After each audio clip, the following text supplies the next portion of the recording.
오늘의 말씀 누가복음 11장 37절부터 54절 말씀. 하나님 아버지, 금요일 아침 이 시간에도 주님의 은혜를 한 마음으로 주 앞에 나오게 하시니 감사합니다. 이 시간에도 우리 모두에게 말씀을 통해 하나님의 음성을 들려주옵소서. 예수님의 이름으로 기도합나이다. 아멘. 할렐루야. 성교 성도 여러분, 오늘 하루도 하나님의 은혜와 평강이 여러분 삶 가운데 넘쳐나게 축복합니다.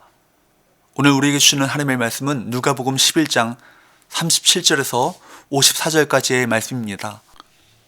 어떻게 거룩한 삶을 살 수 있을까요? 본문을 통해 우리가 어떻게 참된 거룩한 존재가 되며 참된 거룩함의 열매를 맺을 수 있는지를 생각해 보기를 원합니다. 본문은 한 바리새인의 집에서 있었던 식탁 규제를 배경으로 합니다. 예수님께서 잡수시기 전에 손을 씻지 않자 바리새인들이 이것을 비판합니다. 유대인들은 정결례의 관습에 따라 식사 전이나 귀가 있을 때 손을 씻었습니다. 장로들의 전통에서 유래된 이 관습은 위생적인 의미보다는 부정해진 마음을 정결하게 한다는 의미를 가집니다. 그러나 예수님께서 보실 때 진정한 내적인 정결은 없고 껍데기만 남은 무의미한 의식이었습니다. 예수님께서는 아마도 그것을 지적하시고자 의도적으로 손을 씻지 않으셨을 것입니다. 39절 40절 주께서 이르시되 너희 바리새인은 지금 잔과 대접의 겉은 깨끗이 하나 너희 속에는 탐욕과 악독이 가득하도다. 어리석은 자들아, 겉을 만드신 이가 속도 만들지 아니하셨느냐. 예수님께서는 예리한 시각으로 그들의 속은 겉과 다르게 탐욕과 악독으로 가득 찼다고 지적하셨습니다. 또한 속에 가득 찬 탐욕과 악독을 제거하는 구체적인 방법으로 구제를 권고하셨습니다.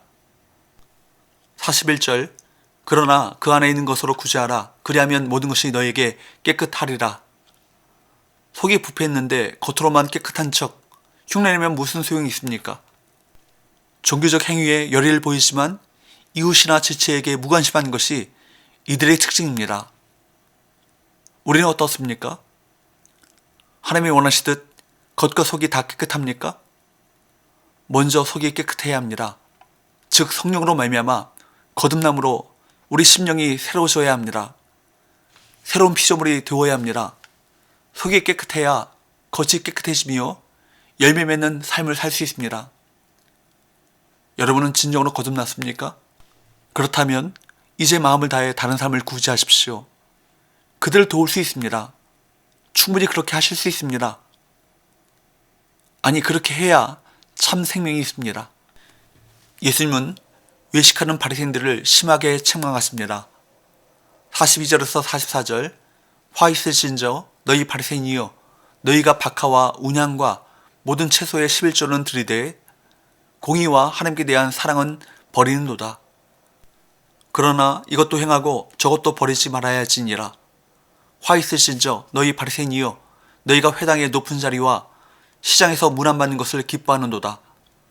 화 있으신저 너희여, 너희는 평투장한 무덤 같아서 그 위를 밟는 사람이 알지 못하느니라. 바리새인들은 종교적 형식을 지킴으로 외형적인 모습을 통해 하나님과 사람에게 인정받으려 했습니다.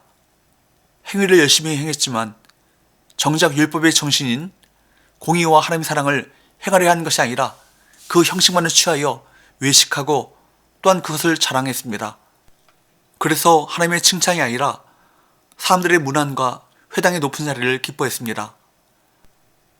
많은 신자들이 자신의 종교적 행위, 헌신, 열심을 근거로 자랑합니다. 자신의 일을 공으로 삼아 하나님께 보상을 요구하기도 하며 사람들에게 칭찬과 인정을 받기를 원합니다. 또한 다른 사람을 정죄하기도 합니다. 이런 외식은 다른 사람에게도 나쁜 영향을 미칩니다. 마치 누룩이 퍼져나가는 것처럼 다른 사람들도 외식하게 만듭니다. 그러나 하나님을 진정으로 사랑하는 자는 어떻게 살겠습니까? 하나님을 더 알려고 했으며 그분을 항상 생각하며 그분의 뜻대로 살려고 하지 않겠습니까? 하나님을 사랑하는 자는 그분의 계명을 지킵니다. 마음을 다해 하나님과 그분의 뜻을 알아가십시오. 무엇이든 순종하는 습관을 기르십시오.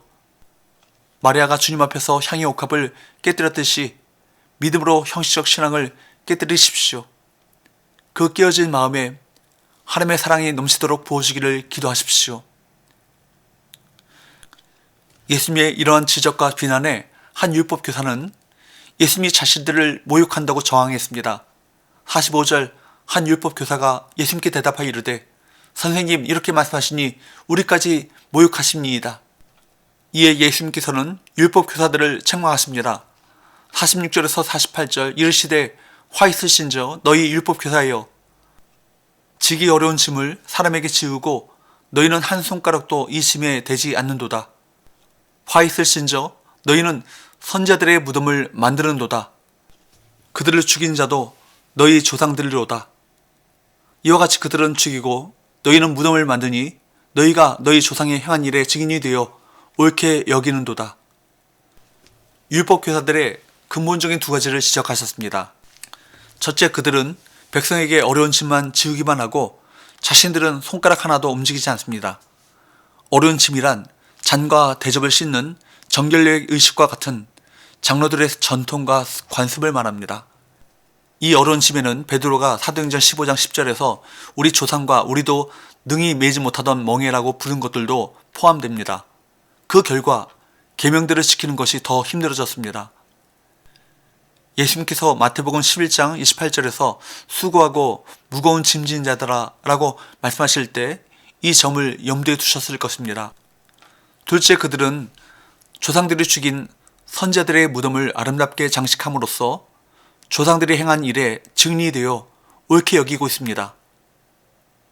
그러나 실상 그들은 죽임당한 선자들이 선포한 말씀을 소중하게 생각하지 않습니다. 하나님께서는 사람들의 율법주의와 외식을 책망하시고 바르게 인도하시기 위해 선자들을 보내셨습니다. 하지만 이스라엘 백성은 어떻게 반응했습니까? 49절 그러므로 하나님의 지혜가 일러서되 내가 선자와 사도들을 그들에게 보내리니 그 중에서 더러는 죽이며 또 박해하리라 하였느니라. 이스라엘 백성은 하나님의 그 은혜를 거부하고 도리어 그들을 박해하고 죽였습니다. 이번에는 하나님의 아들이신 예수 그리스도께서 친히 오셔서 그들에게 말씀을 전했지만 이번에도 그들은 예수님의 가르침을 거부하고 도리어 박해했습니다. 죄의 특징은 불순종입니다. 이런 점에서 우리는 완전히 달라진 자들입니다. 성령으로 새롭게 되어 순종하기를 기뻐하게 된 것입니다. 우리의 주인이신 예수 그리스도께 순종함으로 모든 외식에서 벗어나고 다른 사람을 돌보는 자가 되었습니다. 어떤 분들은 믿는다고 하면서도 날마다 말씀을 듣고 순종하며 사는 것을 우습게 생각합니다. 주님의 말씀을 전하며 순종하도록 권면해도 이를 거부합니다. 특히 성경에 관심도 없고 설교도 듣지 않습니다. 그러나 분명히 하십시오. 그것은 예수님이 우리 주이신 것을 거부하는 것이요 선지자의 피를 흘리게 하는 것입니다. 주님의 말씀에 귀를 기울이십시오. 그분의 말씀을 믿음으로 순종하십시오. 우리의 은밀한 것을 보시며 결코 속지 않으시는 하나님 앞에 서시길 바랍니다. 마음을 다해 그분을 사랑하고 그 뜻에 순종하십시오. 하나님께서 기뻐하시며 놀라운 은혜를 베푸실 것입니다. 기도합시다. 하나님 아버지, 우리의 은밀한 것을 보시며 결코 속지 않으시는 하나님 앞에서 살아가게 하여 주옵소서. 마음을 다해 하나님을 사랑하고 주님의 뜻에 순종하는 삶을 살아서 하나님께서 기뻐하시며 놀라운 은혜를 베푸시는 그 놀라운 축복을 경험하게 하여 주옵소서. 예수님의 이름으로 기도합니다. 아멘.